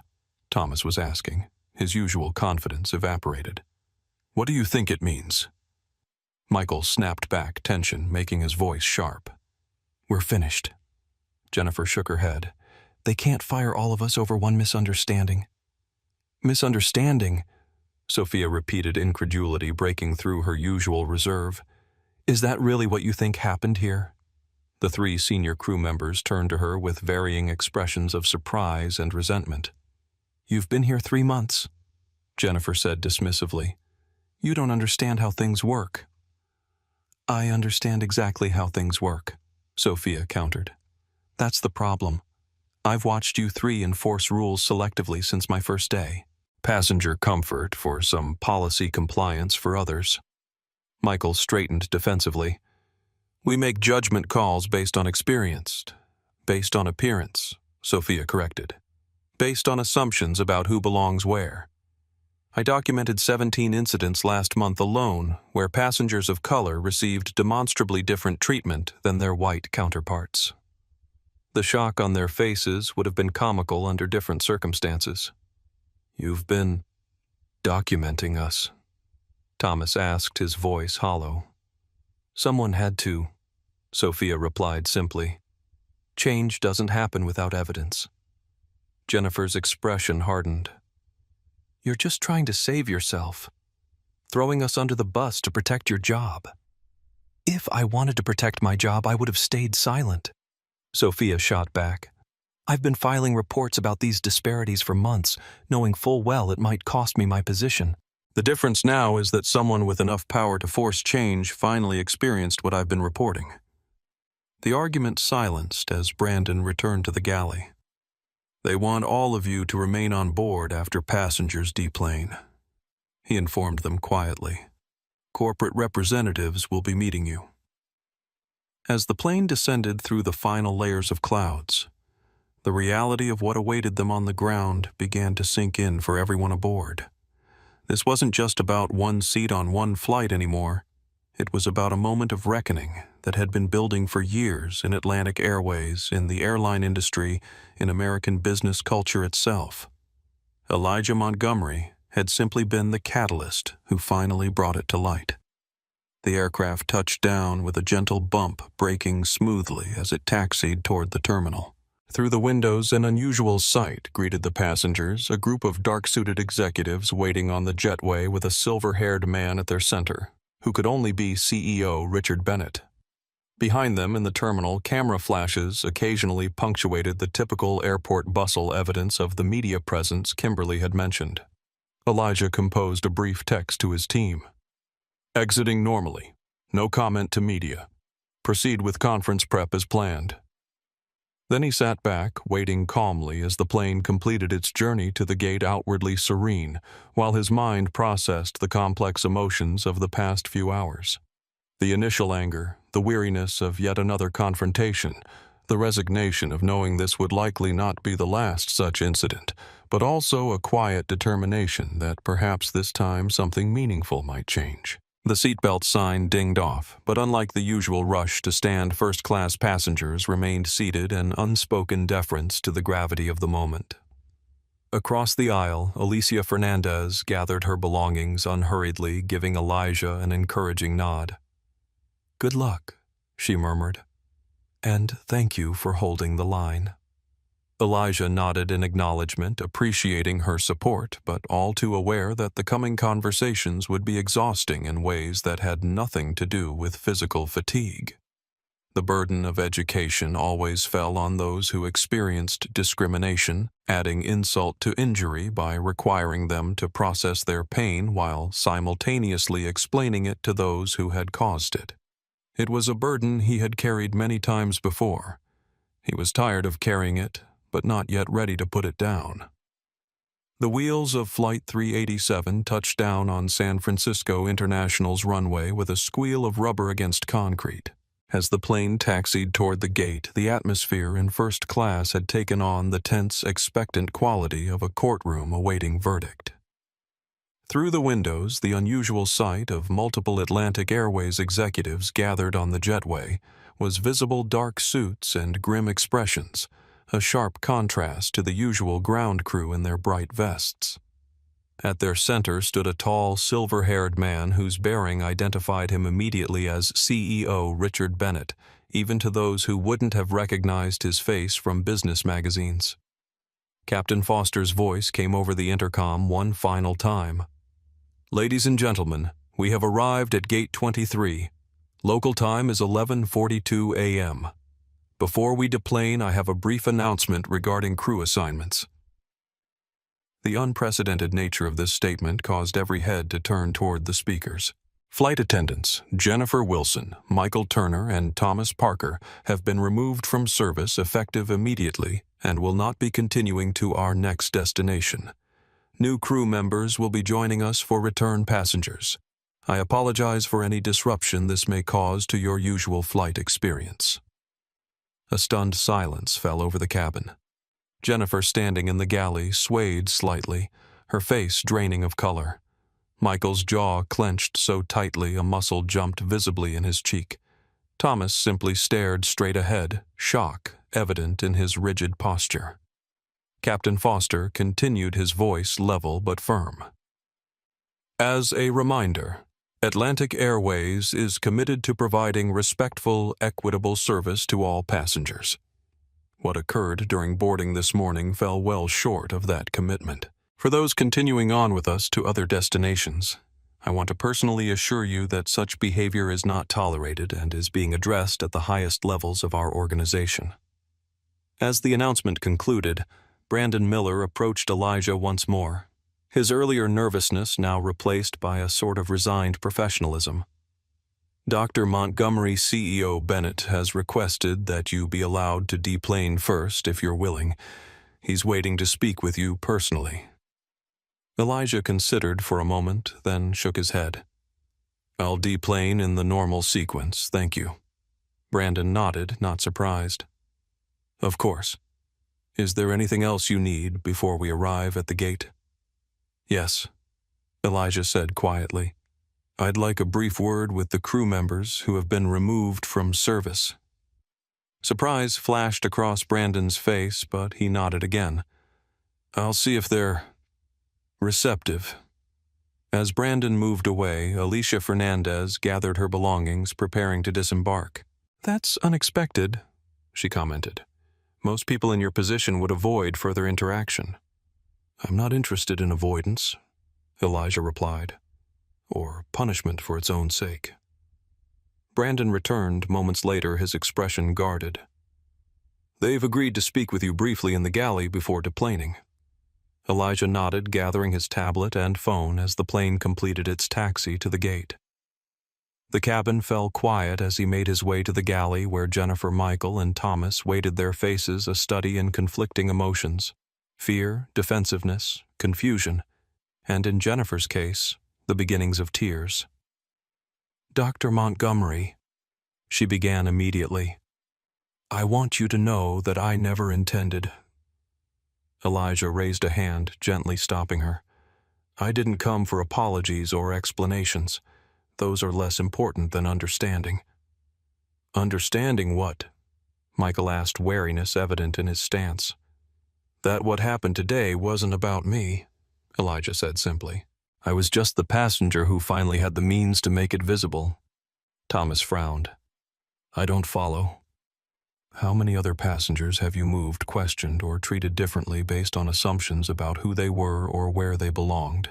Elijah asked. Passengers without titles or corporate leverage or the means to make themselves heard. The question hung in the air, uncomfortable and unavoidable. We follow procedures, Thomas began weakly. Selectively, Elijah corrected gently. That's what your colleague Sophia has been documenting, isn't it? The patterns of who gets the benefit of the doubt and who doesn't, who gets service with a smile versus service with suspicion. Jennifer wiped at her eyes. We're going to lose our jobs because of one mistake. No, Elijah said, his voice surprisingly kind despite everything. If you lose your jobs, it won't be because of what you did to me. It will be because what you did to me finally exposed what's been happening all along. Michael's defensive posture softened slightly as the words sank in. I've been doing this job for 17 years, he said quietly. I never thought of myself as someone who discriminates. Few people do, Elijah replied. That's what makes these patterns so persistent. We all want to believe we're fair-minded, that our judgments are based on objective criteria, but unconscious bias operates below that level of awareness. Thomas looked away, unable to meet Elijah's eyes. So what happens now? That depends less on me than on how Atlantic Airways chooses to address the underlying issues rather than just the symptoms. He paused, then added, and on whether you three choose to see this as an ending or an opportunity for reflection. Jennifer looked up, confusion replacing some of her fear. Why are you being so reasonable about this? You could destroy all our careers with one word. Because destruction isn't my goal, Elijah said simply. Change is. And sometimes the people who have been part of the problem can become the most effective advocates for change if they're willing to do the difficult work of confronting their own biases. This seemed to surprise all three of them. They had expected anger, vindictiveness, or at least cold satisfaction. Instead, they found themselves facing something more challenging: compassion that still held them accountable. "I don't take any pleasure in seeing people lose their livelihoods," Elijah continued. "But I would take even less pleasure in knowing that without consequences, tomorrow would bring the same experience to someone else. Someone without CEO attached to their name." With that, he turned and made his way back to his seat to collect his carry-on, leaving the three crew members standing in silence, the full weight of accountability finally settling on their shoulders. As first-class passengers began to deplane, Victoria Blackwell made a point of avoiding eye contact with everyone rushing past Elijah without acknowledgement. Other passengers, however, nodded respectfully or offered small smiles of solidarity as they passed. The elderly woman from the row behind briefly touched his arm. "About time somebody said something," she murmured before continuing down the aisle. When Elijah finally stepped through the cabin door onto the jetway, Richard Bennett stepped forward immediately, hand extended. "Dr. Montgomery, I'm Richard Bennett, CEO of Atlantic Airways. Thank you for allowing me to meet you personally." Elijah shook his hand briefly. "Mr. Bennett, this is quite a reception committee." Indeed, behind Bennett stood Elena Vasquez James Lawson and several other executives, their expressions a uniform mask of concerned professionalism. "I want to personally express my deepest apologies for what occurred today," Bennett began. "Thank you," Elijah replied simply. "But as I've communicated to your team, I have a conference commitment that takes priority. I'd be happy to meet tomorrow afternoon to discuss this further." Bennett nodded quickly. "Of course, we'll arrange everything according to your schedule." He hesitated, then added with genuine concern, "Is there anything we can do for you in the meantime?" Elijah considered for a moment. "Yes, actually. The flight attendant named Sofia Rodriguez. She tried to intervene early in the incident and has apparently been documenting similar occurrences. I'd suggest she might be a valuable resource for understanding the scope of what you're dealing with." Bennett's eyebrows rose slightly. "Thank you for that insight. We'll certainly speak with her." "One more thing," Elijah added. "I understand the impulse to simply terminate the crew members involved. It's clean, decisive, and sends a clear message. But you might consider whether there's more value in having them become part of your solution with appropriate consequences and accountability, of course." Bennett studied him with new appreciation. "That's not the recommendation I expected." "The goal isn't punishment," Elijah said quietly. "It's transformation, of individuals and systems both." As Elijah moved past the executive team toward the terminal, he could see media representatives being held at a distance by airport security. His phone buzzed with a message from Kimberly. "Car waiting at private exit. Driver has your conference materials. Layla arrived early and is at the hotel." The normalcy of the message was almost jarring after the intensity of the flight. Life continued. Work waited. And somewhere in the balance between addressing what had happened and moving forward lay the path Elijah had navigated countless times before. Behind him, the crew of Flight 387 emerged from the jetway. Jennifer, Michael, and Thomas, escorted by airport staff toward what would undoubtedly be difficult conversations, Sophia directed toward a separate meeting with Elena Vasquez and Captain Foster, along with First Officer Diaz, speaking intently with Bennett.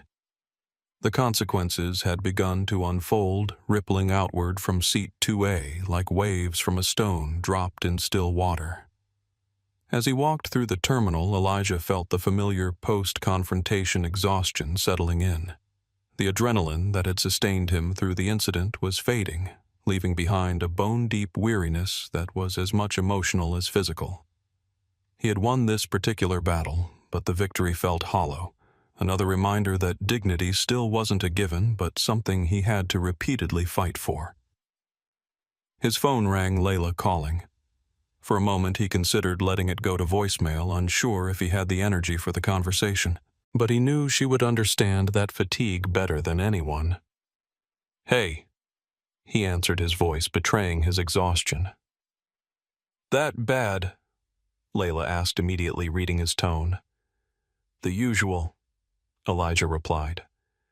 "Except this time with a $300 million contract in the balance." "Forget the contract," Layla said firmly. "How are you?" The simple question focused on him rather than the business implications brought unexpected emotion to his throat. "Tired, Layla. So damn tired of having these same fights." "I know," she said softly. "I've got the hotel suite set up. Quiet space, no disruptions. Just you and me until the keynote tomorrow." He smiled, faintly grateful for her understanding. "That sounds perfect." "And Eli," she added, "I'm proud of you for holding the line, again." The words were a balm, acknowledging both his strength and the cost of exercising it. "I'll see you soon," he said, heading toward the private exit where his driver waited, leaving the chaos of Atlantic Airways reckoning behind, at least for a few precious hours.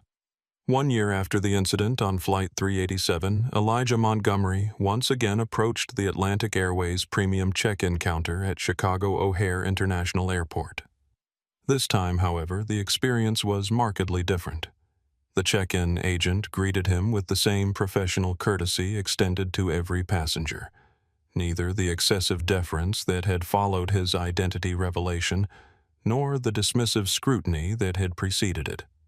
His boarding pass for Seat 2A was processed efficiently without comment or question. As Elijah moved through security and toward the gate, subtle changes were visible throughout the Atlantic Airways operation. New signage displayed the company's service commitment in clear language: equal respect every journey.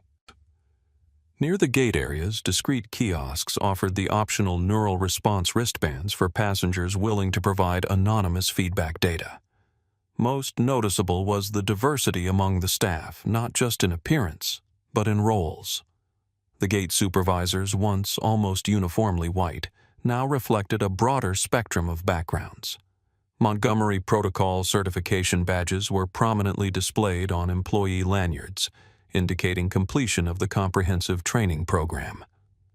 At the gate for his San Francisco flight, Elijah was surprised to see a familiar face, Captain Daniel Foster, now wearing the 4 stripes of his new role as Director of Flight Operations. "Dr. Montgomery," Foster greeted him with a genuine smile. "I hoped I might see you today. I'm overseeing a protocol certification flight with our newest crew members." "How's implementation progressing?" Elijah asked as they stepped slightly away from the boarding area. "Remarkably well," Foster replied. "The neural feedback data has been invaluable. It catches subtle problems we might have missed with traditional metrics, and having objective measurements has silenced most of the initial skeptics." Elijah nodded, pleased but not entirely surprised. Data had a way of cutting through denial and rationalization. "And the crew from that day?" he asked, his tone neutral. "Mixed outcomes," Foster acknowledged. "Thomas Parker is excelling in the Accountability Ambassador program, surprisingly effective at reaching the most resistant employees. Michael Turner left the industry altogether, and Jennifer Wilson." He paused.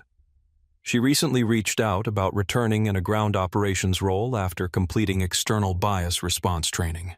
That request is still under review." Their conversation was interrupted by the beginning of the boarding process. As Elijah took his place in the priority line, he noticed another change gate agents were scanning boarding passes without the subtle scrutiny of passengers' appearances that had once been standard practice. On board the first-class cabin held another surprise. Sophia Rodriguez, dressed in business attire rather than a flight attendant uniform, sat reviewing documents several rows back. "Ms. Rodriguez," Elijah greeted her as he stored his carry-on. "I didn't expect to see you on this flight." Sophia smiled, rising briefly to shake his hand. "I'm heading to San Francisco to train their hub staff on the protocol's documentation system. We're expanding to international routes next month." "Congratulations on your continued success," Elijah said warmly. "Your contribution has been invaluable." "As has yours," Sophia replied, "though I suspect we're both ready for the day when this is simply how things work without requiring our constant involvement." Elijah nodded in agreement as he settled into seat 2A, the same seat that had been the flashpoint a year earlier. The symmetry wasn't lost on him, though he'd chosen it deliberately rather than through any sentimental attachment to the location. As other passengers boarded, several recognized him, offering small nods of acknowledgement or quiet words of appreciation. Not for his role as a successful CEO, but for his part in creating change that had improved their own travel experiences.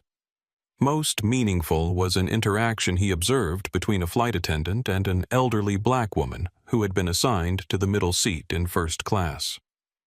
When she questioned whether she was in the right place, the habit of a lifetime of being questioned, the attendant simply smiled and said, "Yes, ma'am, this is exactly where you belong. Can I help you with your bag?" The woman's momentary surprise, followed by visible relief, spoke volumes about expectations shaped by countless prior experiences. When the captain's voice came over the intercom, it was Foster himself. "Ladies and gentlemen, welcome aboard Atlantic Airways Flight 387 to San Francisco. Today's flight is a special one. It marks 1 year since the implementation of the Montgomery Protocol, which has transformed not just how we operate as an airline, but how we understand our responsibility to every passenger who chooses to fly with us." A murmur of recognition moved through the cabin. "As we celebrate this milestone," Foster continued, "I'd like to acknowledge that change doesn't happen without discomfort. It requires confronting truths we might prefer to ignore and committing to ongoing improvement rather than defensiveness. On behalf of everyone at Atlantic Airways, thank you for being part of this journey with us." As the plane lifted off the runway, Elijah gazed out at Chicago receding below. His phone contained a dozen messages about the independent certification organization that had grown from his conversation with Alicia Fernandez, now operating in 4 industries, with a waiting list of companies seeking to implement their own versions of the protocol. Not because discrimination had suddenly been solved, but because a framework for accountability and measurement had finally made it impossible to ignore. The true success of the Montgomery Protocol wasn't in the accolades or the improved metrics or even the expanded business opportunities. It was in the simple fact that today, as Elijah Montgomery sat in seat 2A, he was neither subjected to unwarranted scrutiny nor treated with excessive deference. He was simply a passenger enjoying the same respect afforded to everyone else aboard. And in that ordinary equality lay extraordinary progress. Mid-flight, Elijah received a message from Layla. "How's the journey this time?" He smiled as he typed his response. "Remarkably unremarkable. Exactly as it should be." That evening in San Francisco, Elijah joined Richard Bennett and Elena Vasquez for dinner, not as adversaries or even business partners, but as collaborators in a mission that had evolved beyond their original roles. "The United implementation is moving forward," Bennett reported. "They've adopted our core framework with some adaptations for their service model." "And the independent certification organization?" Elijah asked. "Growing faster than we anticipated," Elena replied. 27 companies across 6 industries have applied for the first certification cohort. "It's becoming something of a competitive advantage," Bennett added. "Companies are realizing that verified equity is good business." As they discussed the challenges and successes of the past year, Elijah reflected on the strange journey that had brought them to this point. What had begun as yet another demoralizing experience of discrimination had evolved into something genuinely transformative, not just for him personally or for Atlantic Airways, but potentially for how businesses across multiple industries approached equity and inclusion. The irony wasn't lost on him. The very power disparity that had made the original incident so painful, his position as a CEO versus being treated as just another black passenger, had ultimately provided the leverage to create meaningful change. It was an uncomfortable truth that progress often required privilege to drive it, even when addressing the very inequities that privilege helped sustain. Yet he took comfort in knowing that the systems now being built didn't depend on individual power or recognition. They created accountability regardless of who experienced discrimination, measuring and addressing disparities, whether the affected person was a corporate executive or someone without any special status or influence. That night, as he called home to speak with Layla and their children, Elijah felt a profound sense of accomplishment mingled with humility.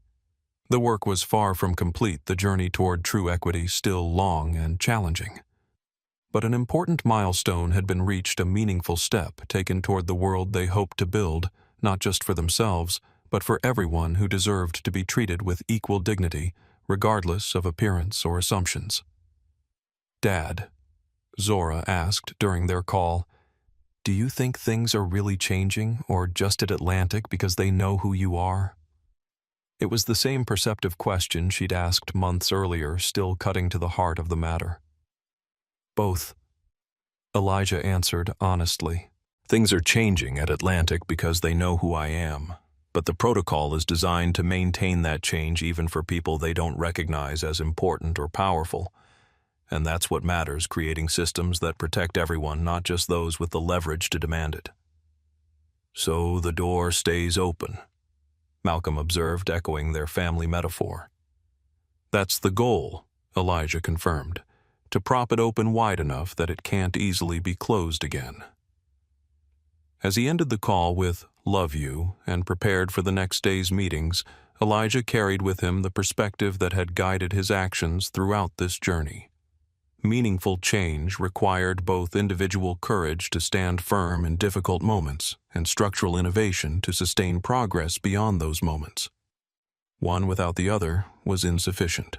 But together, they created the possibility of transformation, turning painful experiences into catalysts for progress that benefited not just those with the power to demand change, but everyone who deserved equal dignity and respect. And that was worth every uncomfortable conversation, every difficult confrontation, every moment of standing ground when it would have been easier to step aside. The journey continued, but this milestone, returning to Seat 2A 1 year later and experiencing ordinary, unremarkable respect, marked significant progress on the path toward the world they were working to create. Thank you for watching this powerful story of dignity, courage, and transformation. If you found Dr. Montgomery's journey inspiring, please hit that like button and subscribe to our channel for more stories that challenge us to create a more equitable world. Share this video with friends and colleagues who might benefit from understanding how small moments of bias can impact lives and how determined leadership can create lasting change. Remember, true progress isn't measured by special treatment for the powerful, but by equal respect for everyone. Let's all do our part to keep those doors propped open.